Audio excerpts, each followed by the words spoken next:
eu pretendo fazer alguns vídeos sobre a publicação científica.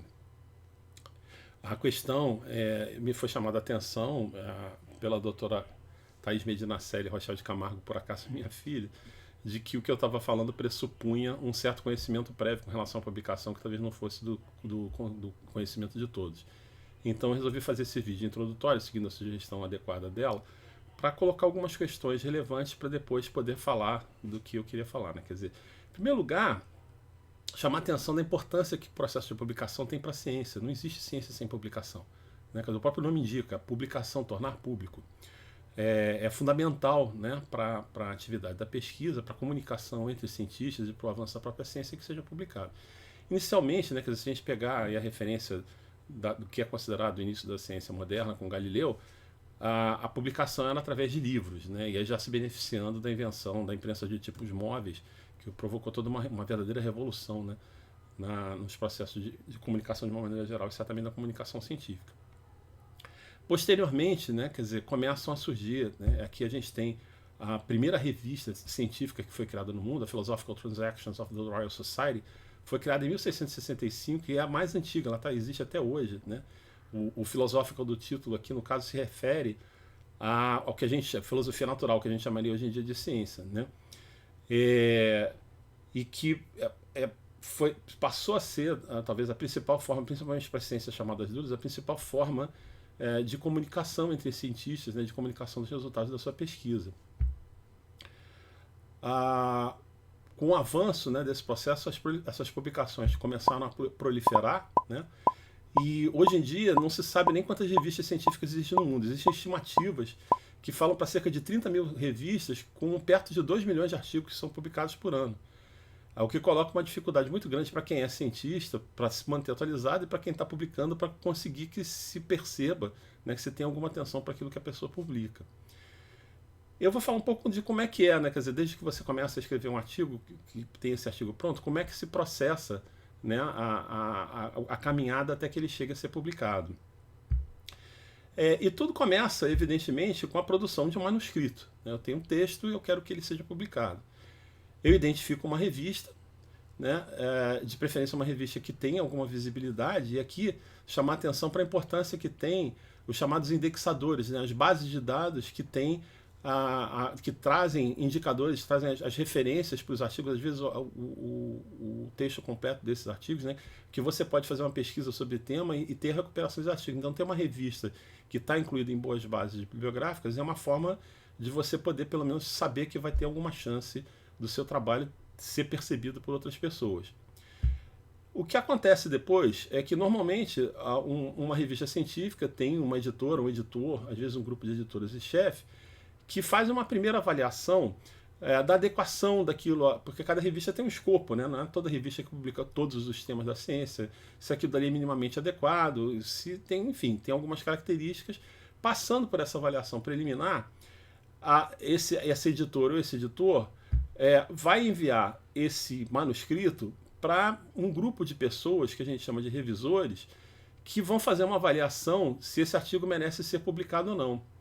Para evitar, né, que questões de conhecimento, de amizade, de alguma forma possam interferir nesse processo, ou de inimizade, normalmente esse processo é chamado double blind, duplo céu, quer dizer, o revisor não sabe quem é o autor, e o autor também não vai saber quem é o revisor. Existem muitas controvérsias com relação a essa questão, eu vou discutir isso num outro momento, né? E chamar a atenção também que para uma parte das revistas, principalmente as revistas de maior porte hoje em dia, existe uma etapa intermediária, eu estou simplificando aqui o processo, né, que é a editora ou o editor mandar para editores associados. Normalmente uma revista tem vários editores associados que trabalham com campos mais ou menos delimitados dentro do campo mais geral que a revista está.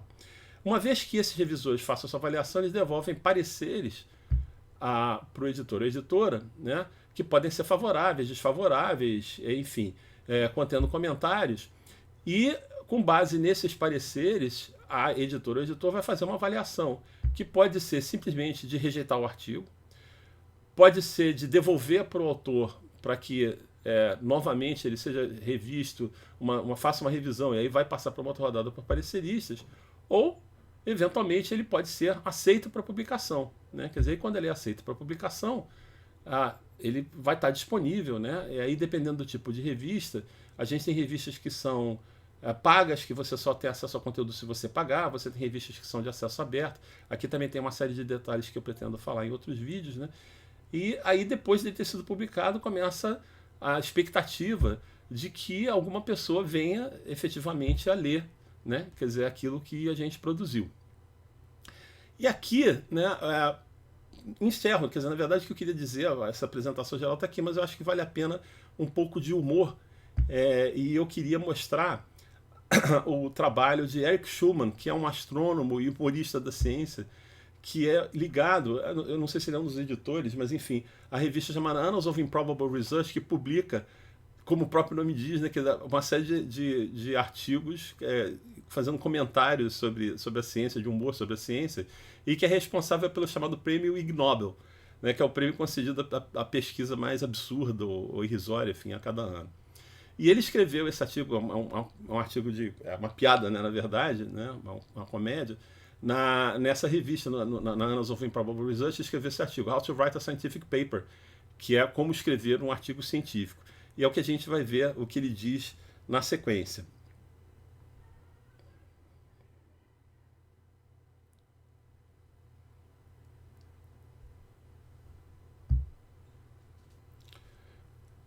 Nós, significando eu, apresentamos observações sobre o processo científico, as quais, significando que, são importantes e oportunas, uma vez que, a não ser que eu tenha mais artigos publicados em breve, eu nunca vou ter outro emprego. Essas observações são consistentes com a teoria de que é difícil fazer boa ciência, escrever bons artigos científicos e ter publicações suficientes para ter futuros empregos. Artigos científicos, por exemplo, Schumann e Formalont, Schumann, Bregman e Roberts, Schumann e Bregman, Schumann são um importante, ainda que mal compreendido, método de comunicação. Eles são importantes porque sem eles cientistas não conseguem dinheiro do governo ou de universidades. Eles são mal compreendidos porque não são muito bem escritos. Ver, por exemplo, Schumann e as referências selecionadas ali contidas.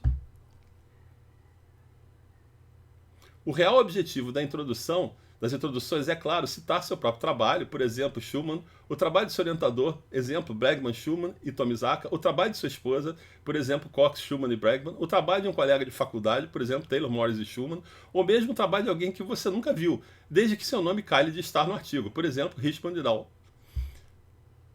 E aí, você escreveu o artigo e agora está na hora de submetê-lo a uma revista científica. O editor da revista vai selecionar o revisor que mais provavelmente será ofendido pelo seu artigo, porque então ao menos o revisor vai lê-lo e devolver um parecer ainda no período de vida do editor.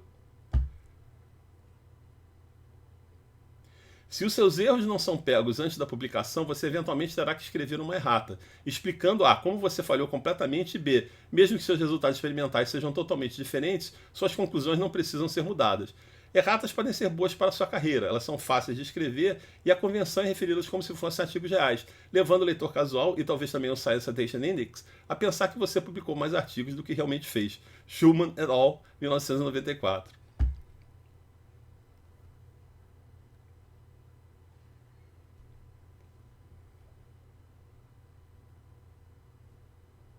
É claro que isso é uma brincadeira, né? Se trata de uma piada científica, mas que tem muito de verdade.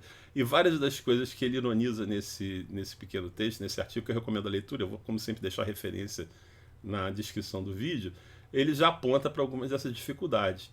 E eu pretendo, em futuros vídeos, abordar, né, vários aspectos e vários problemas que estão relacionados a essa questão da publicação. Como sempre, eu queria agradecer a você que assistiu esse vídeo até aqui. Né, pedir que, se você gostou, que dê o like, e se estiver interessado, que assine o canal, que deixe o seu comentário e que ajude a divulgar esse trabalho.